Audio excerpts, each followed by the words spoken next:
AP. The mass shooting in Las Vegas has only gotten stranger in the weeks since.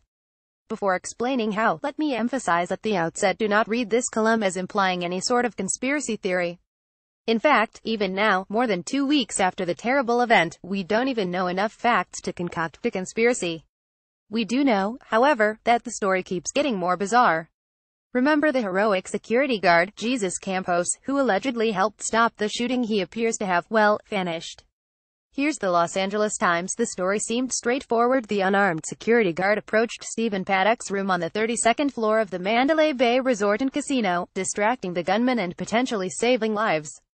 Now, the man that many want to honor and who can help bring clarity about the timeline of the shooting has vanished from the public eye, less than 2 weeks since the October 1st massacre, which left 58 people dead and more than 500 others injured.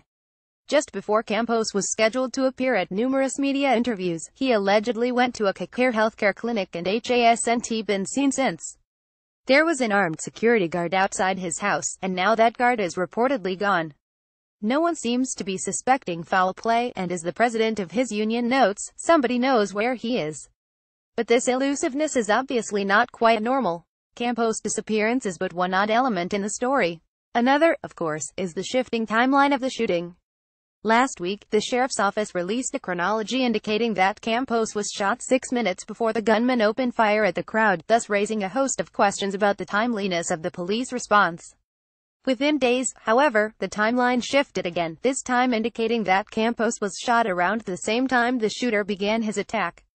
The LA Times reports that Sheriff Joseph Lombardo now believes the security guard received his wounds close to the time the shooter started firing. Lombardo said Friday that the initial time he gave of 9:59 was when the security guard attempted to breach a door nearby the shooters. This comes after Mandalay Bay officials on Thursday disputed the timeline and whether 6 minutes actually passed between the first gunfire in the hallway and the start of the concert rampage. Finally, we still don't know the shooter's motive, and this is after police and the media have interviewed family members and friends and after the police have searched Paddock's homes, scoured his computers, assessed his finances and explored his travel history. Finding a motive does more than merely help us make sense of a devastating night, it helps us shape policy and culture to prevent future attacks. The fact that a man could plan one of the worst mass murders in American history and do so without leaving the typical trail of clues and intentions is deeply unsettling. Time and again when mass shooters strike, they leave a trail of breadcrumbs, whether they're deteriorating mentally or radicalizing or both. The warning signs are often obvious and warnings have often been given.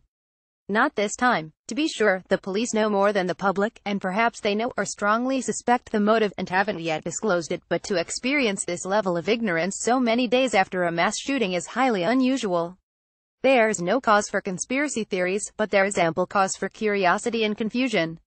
A strange shooting remains very strange. David French is a senior writer for National Review, copyright 2017 National Review. Used with permission.